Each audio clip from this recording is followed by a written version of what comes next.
Hello everyone, welcome to our channel. हमारी आज की वीडियो का टॉपिक है भ्रष्टाचार मुक्त भारत विकसित भारत पर निबंध, यानी कि corruption free India for a developed nation, ऐसे इन हिंदी।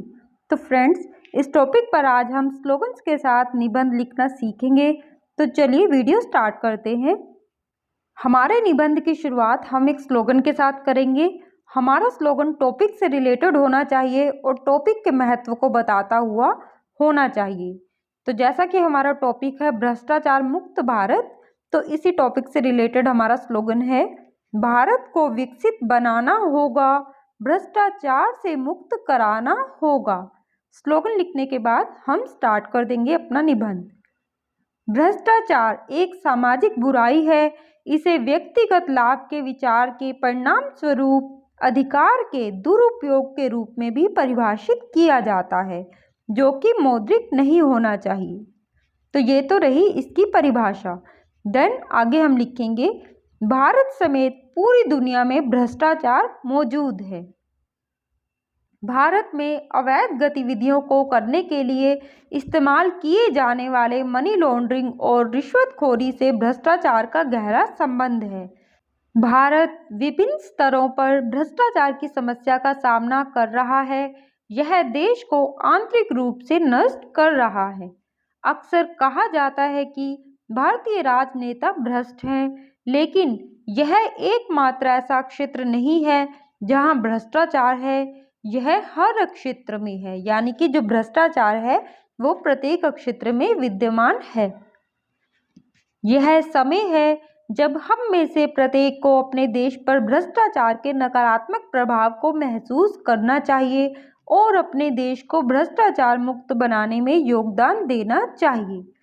व्यक्तिगत पूर्ति प्राप्त करने के स्वार्थी उद्देश्य को पूरा करने के लिए सार्वजनिक संपत्ति, शक्ति और प्रभाव का शोषण भ्रष्टाचार है। इसने देश और व्यक्तियों के विकास को प्रभावित किया है और आय को कम किया है। यह सरकारी और गैर सरकारी संगठनों द्वारा शक्ति और संसाधनों दोनों का अनावश्यक उपयोग है। यह देश में असमानताओं के सबसे बड़े कारणों में से एक है। सरकारी कर्मचारियों पर सरकारी संपत्ति की चोरी करने का आरोप है। भारत भर के गांवों और शहरों में सरकारी अधिकारियों, राजनेताओं, रियल एस्टेट डेवलपर्स आदि के समूह अवैध तरीके से भूमि को विकसित करने और बेचने के लिए अधिग्रहण करते हैं। ऐसे अधिकारियों और राजनेताओं को उनके पास अपार शक्ति और प्रभाव के कारण बहुत अच्छी तरीके से संरक्षित किया जाता है। भ्रष्टाचार और रिश्वतखोरी व्यापक है। सार्वजनिक ठेके कुख्यात भ्रष्ट लोगों को दिए जाते हैं, खासकर राज्य स्तर पर। भारतीय कंपनियां मनी लॉन्ड्रिंग के लिए पब्लिक ट्रस्टों का दुरुपयोग कर रही हैं। भ्रष्टाचार आय के स्तर के लिए आर्थिक विकास को कम करता है।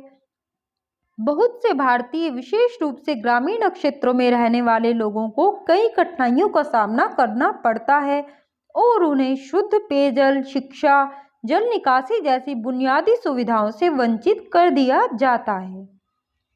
अध्ययनों के अनुसार यह पाया गया है कि सरकार द्वारा ग्रामीण क्षेत्रों के विकास के लिए आवंटित धन का 40% से अधिक लोगों तक पहुंचता ही नहीं है। भारत लंबे समय से बेरोजगारी की समस्या का सामना कर रहा है, जो शहरी क्षेत्रों में अधिक प्रचलित है। कई कंपनियों, विशेष रूप से सार्वजनिक क्षेत्रों में जो भर्ती होती है वो व्यक्ति की जाति या रिश्वत के आधार पर होती है, योग्यता के आधार पर नहीं होती है। इस तरह की भ्रष्ट प्रथाओं के कारण योग्य युवाओं को काम के अवसरों से वंचित कर दिया जाता है। भारत में भ्रष्टाचार की जड़ें इतनी गहरी हैं कि उसने देश की न्याय व्यवस्था को भी नहीं बख्शा है। न्यायिक अधिकारियों को बड़ी मात्रा में रिश्वत देकर अपराधी जल्दी से भाग जाते हैं। भ्रष्टाचार मुक्त समाज से और अधिक विकास होगा और न्याय की जीत होगी, यानी कि जब हमारा समाज भ्रष्टाचार से मुक्त बनेगा तो समाज का विकास तेजी के साथ होगा और न्याय की हमेशा ही जीत होगी। भ्रष्टाचार में कमी से शिक्षा और स्वास्थ्य सुविधाओं जैसी सार्वजनिक सेवाओं में निवेश की गुंजाइश भी बढ़ेगी। देन आगे हम लिखेंगे, 2005 में भारतीय संसद ने सूचना का अधिकार अधिनियम विधेयक पारित किया, जिसमें सरकारी अधिकारियों को नागरिकों द्वारा अनुरोधित जानकारी प्रदान करनी होती है या दंडात्मक कार्यवाही का सामना करना पड़ता है। भारत में विभिन्न भ्रष्टाचार विरोधी कानूनों के आधार पर लोक सेवकों को कई वर्षों की कैद और दंडित किया जा सकता है। लोकपाल और लोकायुक्त अधिनियम 2013 16 जनवरी 2014 से लागू हुआ है, जो भारत में कुछ सार्वजनिक पदाधिकारियों के खिलाफ भ्रष्टाचार के आरोपों की जांच के लिए लोकपाल की संस्था की स्थापना प्रदान करना चाहता है। जल्द ही हम एक भ्रष्टाचार मुक्त भारत की उम्मीद नहीं कर सकते, यानी कि अगर हम चाहें कि एकदम से ही भारत भ्रष्टाचार से मुक्त हो जाए तो ऐसी उम्मीद हमें नहीं करनी चाहिए, क्योंकि यह जो काम है ये धीरे धीरे होगा आगे। और केंद्र सरकार भारत को भ्रष्टाचार से मुक्त करने की पूरी कोशिश कर रही है। भ्रष्टाचार मुक्त भारत की राह कठिन जरूर है, लेकिन असंभव नहीं है। भ्रष्टाचार के खिलाफ कानून को सख्त बनाया जाना चाहिए और मुकदमे को तेज गति से लागू किया जाना चाहिए। भ्रष्ट आचरण में लिप्त न होकर सरकार को उदाहरण स्थापित करना चाहिए। भ्रष्टाचार के आरोपों वाले उम्मीदवारों को चुनाव लड़ने से पूरी तरह से प्रतिबंधित कर दिया जाना चाहिए। भ्रष्टाचार निरोधक ब्यूरो को अधिक सतर्क रहना चाहिए और अधिक अधिकार दिए जाने चाहिए।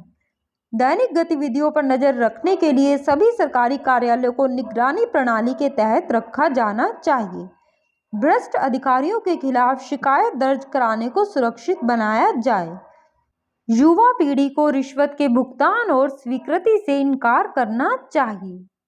देन हम लास्ट में एक स्लोगन लिखेंगे, भारत को करेंगे भ्रष्टाचार से मुक्त, समाप्त करेंगे भ्रष्टाचारी नीति का प्रभुत्व। तो फ्रेंड्स, इस तरीके से आप इस टॉपिक पर एक प्रभावशाली निबंध नारों के साथ लिख सकते हैं। आई होप ये वीडियो आपके लिए हेल्पफुल रहेगी। वीडियो अच्छी लगे तो वीडियो को लाइक, शेयर और चैनल को सब्सक्राइब जरूर करें। धन्यवाद।